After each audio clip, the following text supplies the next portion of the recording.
Hello everyone. आज मैं आपको डबल ई सब्जेक्ट का मैग्नेटिक मटेरियल्स टॉपिक पढ़ाने जा रही हूँ। मैग्नेटिक मटेरियल्स क्या होते हैं? आप सभी ने मैग्नेट के बारे में सुना होगा, चुंबक, और सभी ने ज़्यादातर देखा भी होगा चुंबक क्या होती है। तो जो भी मैग्नेटिक मटेरियल्स होते हैं वो होते हैं जो चुंबक के द्वारा अट्रैक्ट होते हैं। जैसे हमने सुई है, सुई को हम चुंबक से करेंगे तो चुंबक उस पर चिपक जाएगा, अट्रैक्ट हो जाएगा।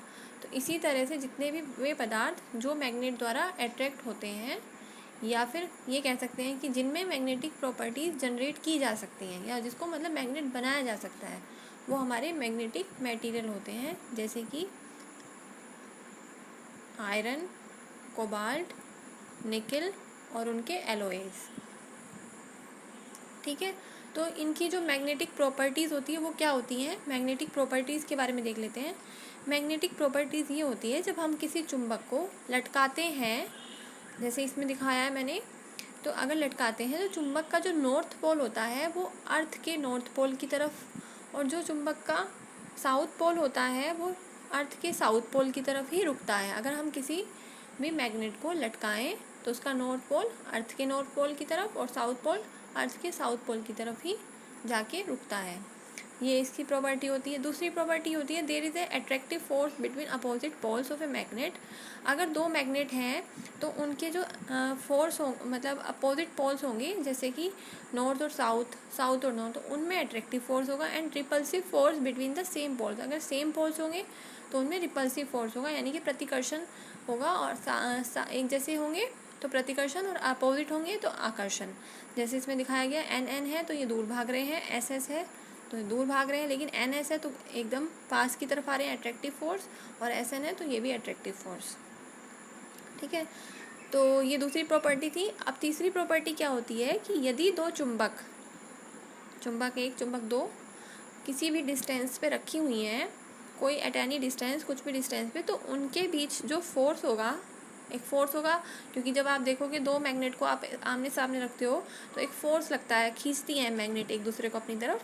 तो ये जो फोर्स होता है ये है प्रोपोर्शनल होता है M1 और M2 के। M1 M2 क्या है? Intensity of poles. दोनों चुंबकों की अलग अलग पोल्स की इंटेंसिटी होती है, यानी कि उनके मल्टीप्लिकेशन के, पोल्स की इंटेंसिटी के गुणनफल के समानुपाती होता है force between the two magnets.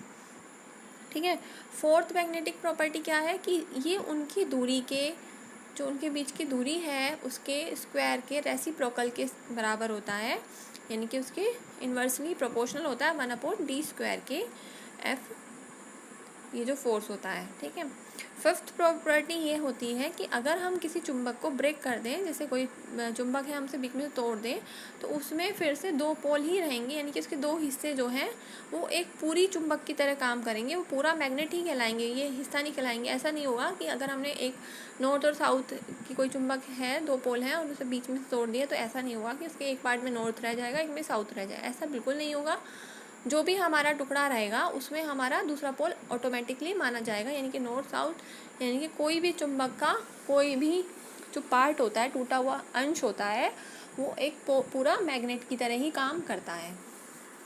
ठीक है, अब हम देख लेते हैं classification of magnetic materials. Classification मतलब कितने प्रकार के होते हैं मैग्नेटिक मटेरियल्स? तो 3 प्रकार के बेसिकली होते हैं: डाई मैग्नेटिक, पैरामैग्नेटिक, फेरोमैग्नेटिक। प्रतिचुंबकीय, अनुचुंबकीय और लोह चुंबकीय। तो जो ये प्रतिचुंबकीय होते हैं, डाई मैग्नेटिक, ये ऐसे मटेरियल होते हैं जिनकी म्यू आर, जिनका म्यू आर, अब यहाँ पे म्यू आर क्या चीज़ है? इसको बोलते हैं हम, म्यू आर को आपेक्षिक चुंबकशीलता, यानी कि रिलेटिव परमिएबिलिटी, ये बोलते हैं इसको। ये 1 से कम होती है। ऐसे पदार्थ क्या कहलाते हैं? डाई मैग्नेटिक कहलाते हैं। अब ये रिलेटिव परमेबिलिटी होता क्या है?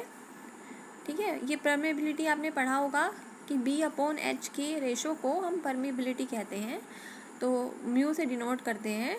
और अगर म्यू को हम डिवाइड कर दें किससे? निर्वात की चुंबकशीलता, यानी कि फ्री स्पेस की परमेबिलिटी से, तो हमारा जो आता है वो रिलेटिव परमेबिलिटी कहलाता है। ठीक है, mu r equal to mu mu naught होता है। और म्यू क्या चीज़ है? B/H ratio of the B magnetic field और एच मैग्नेटिक फील्ड इंटेंसिटी। ठीक है, अब क्या बता रही थी मैं, हाँ, इसको जब हम इसको स्ट्रॉन्ग मैग्नेटिक फील्ड में रखते हैं तो ये पार्शली मैग्नेटाइज हो जाते हैं, डाई मैग्नेटिक होता है, ये पार्शली मैग्नेटाइज हो जाते हैं, यानी कि इसमें थोड़ा सा चुंबक वाला गुण आ जाता है, पर इनकी जो इंटेंसिटी होती है वो उसके डायरेक्शन में, मैग्नेटिक फील्ड के डायरेक्शन में नहीं होती, उसके अपोजिट में होती है। ठीक है, मतलब ये मैग्नेटाइज तो हो जाते हैं पार्शनली, इसमें गुण आ जाते हैं, लेकिन इनकी जो इंटेंसिटी होती है वो अपोजिट डायरेक्शन में काम करती है फील्ड के। इसके एग्जांपल है सिल्वर, गोल्ड, सिलिकॉन, जर्मेनियम इत्यादि। पैरामैग्नेटिक जो होते हैं इनकी रिलेटिव परमेबिलिटी एक से ज़्यादा होती है, ये भी पार्शली मैग्नेटाइज हो जाते हैं, ये फील्ड की डायरेक्शन में ही काम करते हैं। लेकिन एग्जांपल है तांबा, टीन, प्लेटिनम, एल्युमिनियम इत्यादि। फेरोमैग्नेटिक जो होते हैं इनकी रिलेटिव परमेबिलिटी 200 से हज़ारों तक होती है और इनको हम आसानी से मैग्नेट बना सकते हैं। ये जो होते हैं कि ये पूरी तरह, वो दोनों पार्शली होते थे, ये फुली मैग्नेटाइज हो जाते हैं, हम इसको पूरी तरह से मैग्नेट बना सकते हैं। इसका एग्जांपल है हमारा लोहा, इस्पात, निकेल और कोबाल्ट। अगर आपको इसमें कोई क्वेरी हो तो आप पूछ सकते हैं। Thank you.